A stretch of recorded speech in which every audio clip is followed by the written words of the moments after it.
Look at this.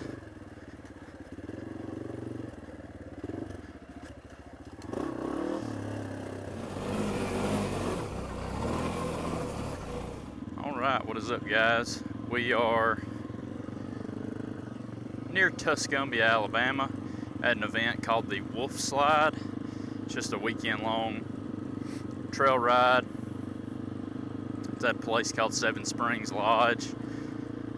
They've got it's called the Rattlesnake Saloon, a restaurant built into a cave. Pretty cool area. I done a hare scramble race here 16 years ago, and that's the last time I've been here. So we're just gonna be trail riding, and I am testing out new camera settings today. I'm running ultra wide field of view, so hopefully on the trail you can get more of the bike in the shot instead of it just looking like a drone flying through the trail with nothing for reference in the frame. So I think the whole, if you do the whole loop, get everything, you're looking at around 23-ish miles. And it's not all 2-track. So it's 10 miles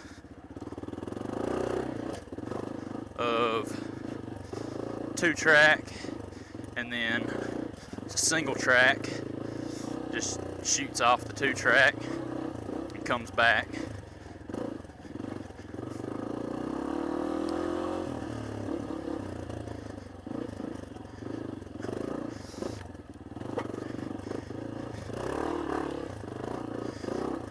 It's pretty tight, narrow, and technical single track as well.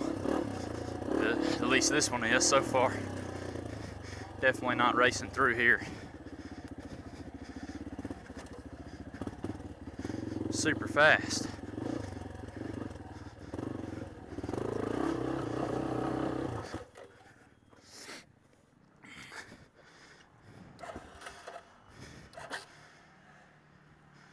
Well, that ain't good.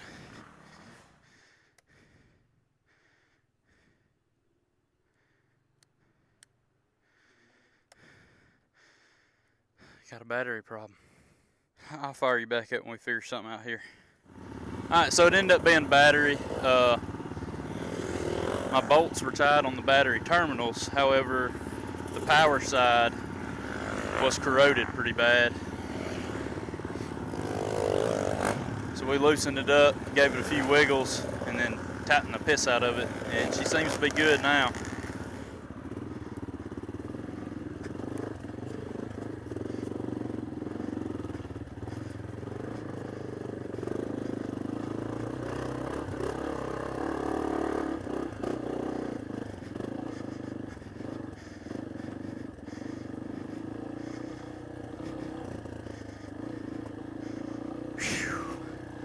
It's rough stuff.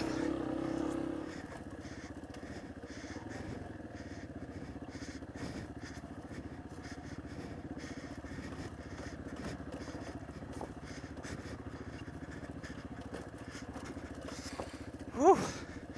Steep.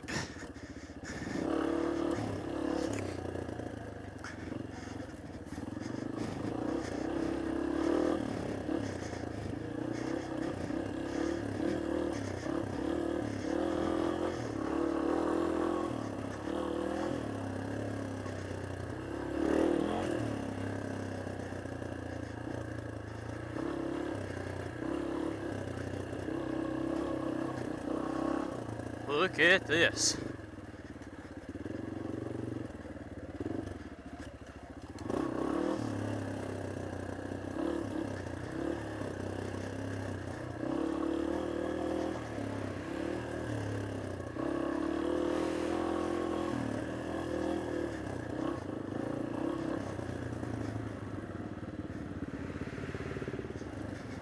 He might have been waiting for me to go in front of him, but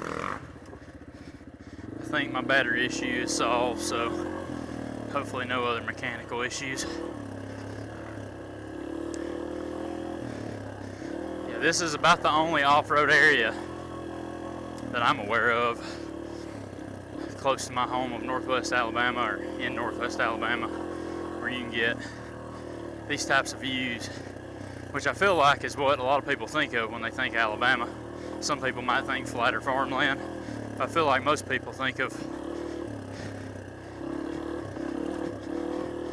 you know, the south end of the Appalachian Mountains. They probably think, and there are areas that's like this, other than this, but it's not the norm unless you just happen to live right here next to it. What a drop off. Which I do not. I live in farm country. Ooh, caught my shifter on a rock and put her in neutral. So I'm used to flat. And I mean, West Point's a little more hilly, but it's not this rocky.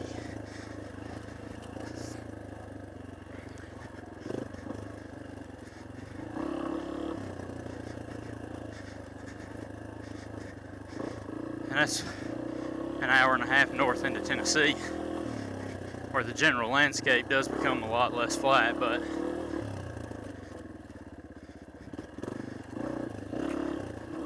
there's a trail marker. There's lots of trails out here that are off limits today,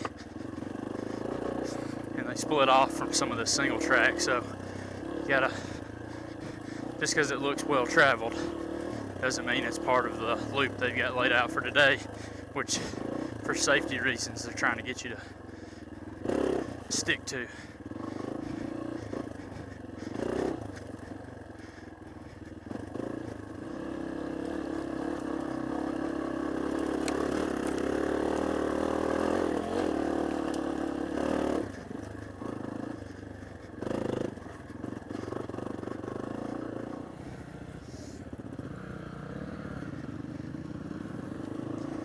That little girl's doing this on a 110.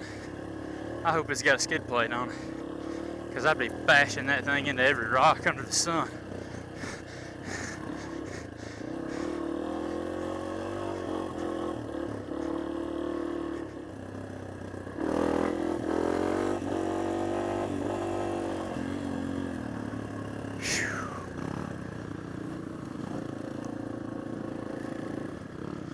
A little sketchy on the quad there.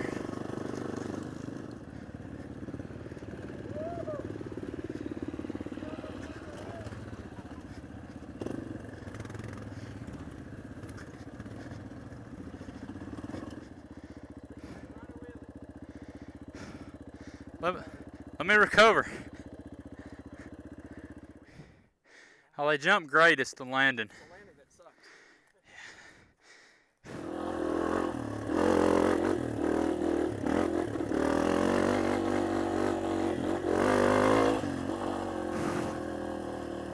Whew.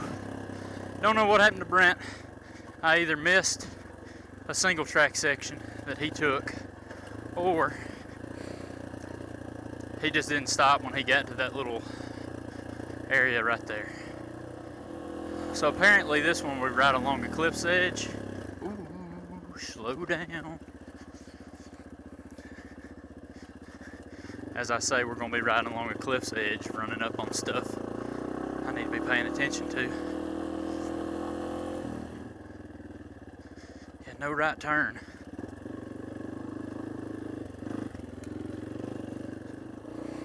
One thing that the XT250 does have going for it on these really tight trails is the steering rake.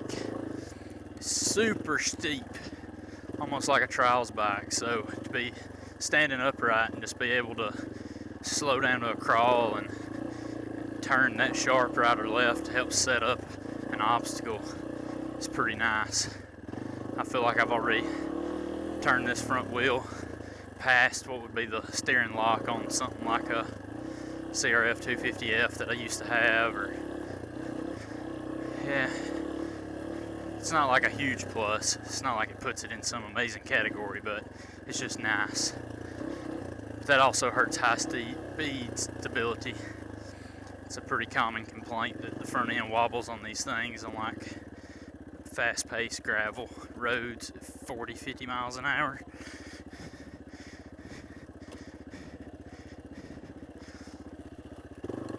Seems to come up very often on the XT250 Facebook groups, people dealing with trying to solve that issue problem. Like this right here, just being able to pick your way through there.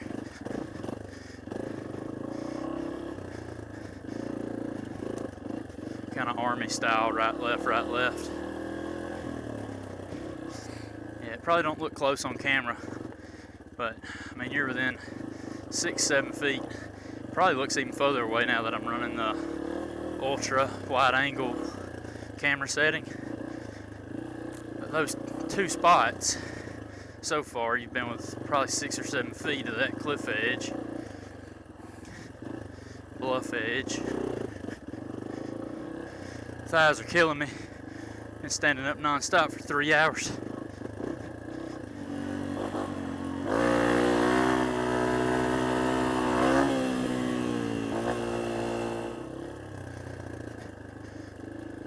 That's a cliff edge.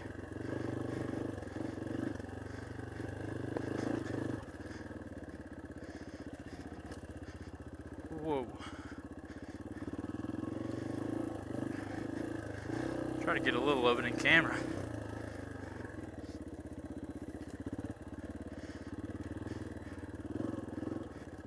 Just a flat vertical rock face. Completely smooth too.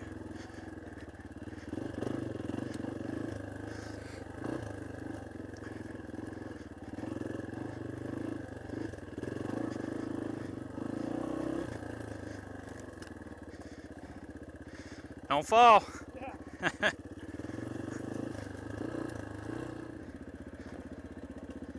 Woo. I don't know if that's steep on camera or not, but I've got the front and the rear virtually locked.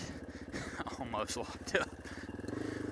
So we were told by a passerby before we took off down this that this is like one of, if not the roughest section. I recognize this section. This was part of the race I did 16 years ago.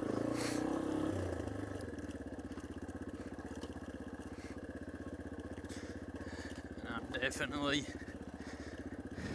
going a lot slower through it than I did back then.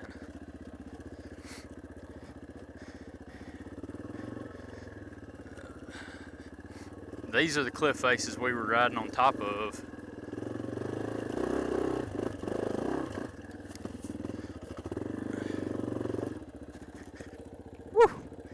About toasted the shift lever.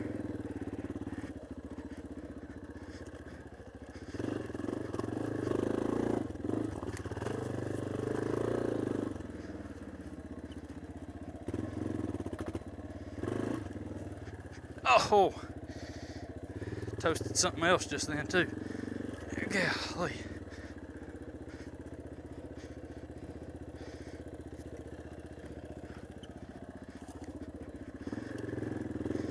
I'd say it's a little rough. You gotta worry about shifting gears through here, I can tell you that.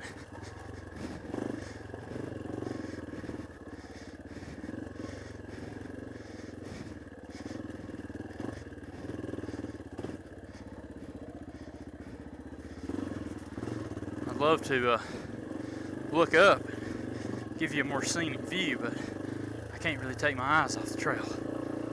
Whew.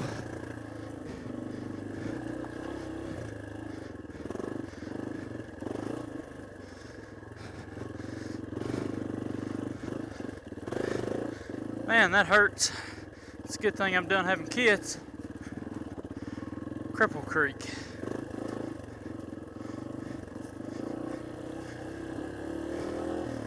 Name of this section, section 9. Don't know how many sections there are to get through the whole thing, so I can't tell you if I'm almost done or not. I hope I'm almost done. As much fun as it is, and we'll be looking back on.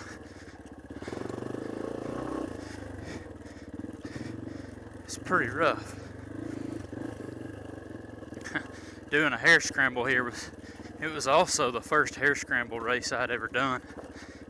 So after having done a few more now in other locations, doing my first one ever on the roughest, by far roughest property that hosts one around. Might explain why I waited like another 5 years to ever do one again.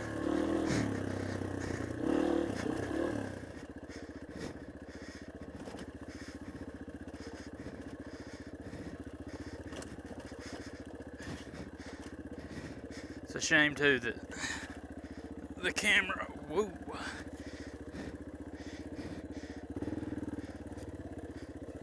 doesn't do the steepness of any of this any justice. I'm in the wrong line.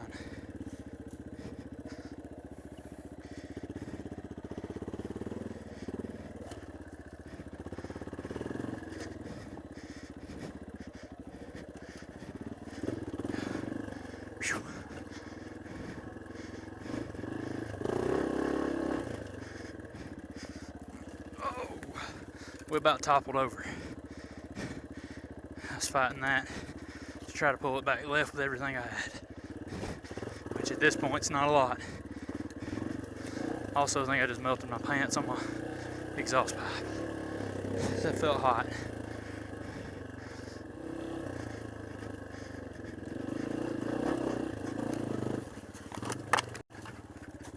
Whew. Well, that was fun. That was real fun. And I would have dumped it if I wouldn't have grabbed that tree.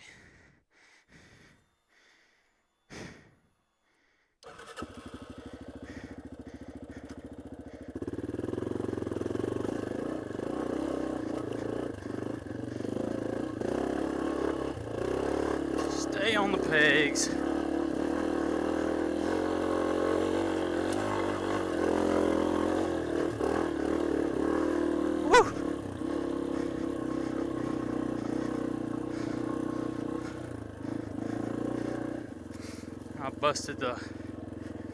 Either busted the shroud, it's bouncing all over the place, or cracked it or something. And man, this biker just having a hard go the last couple rides with breaking stuff.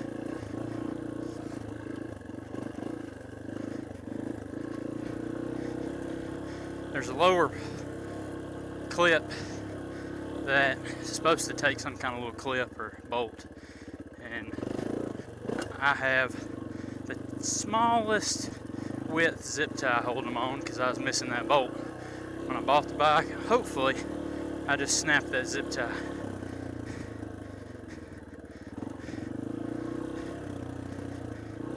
That would be ideal. Oh, I'm cooked, boys. I'm cooked.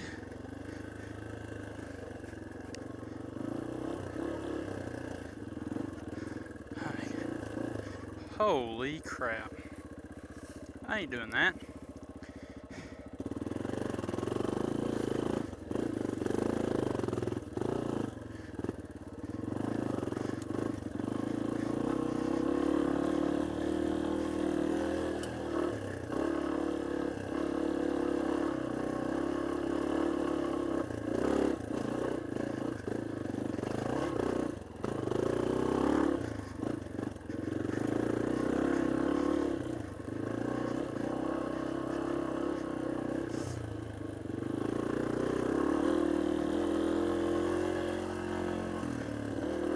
I got chasers.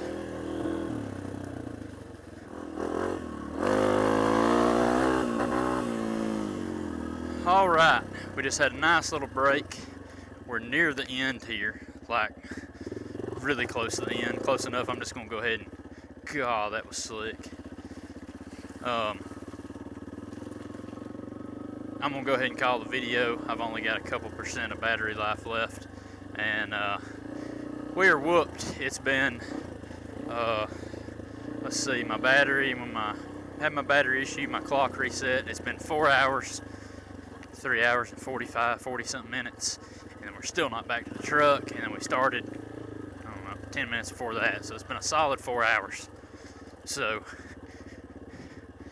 I think there's only one single track trail that we're skipping between here and the parking lot.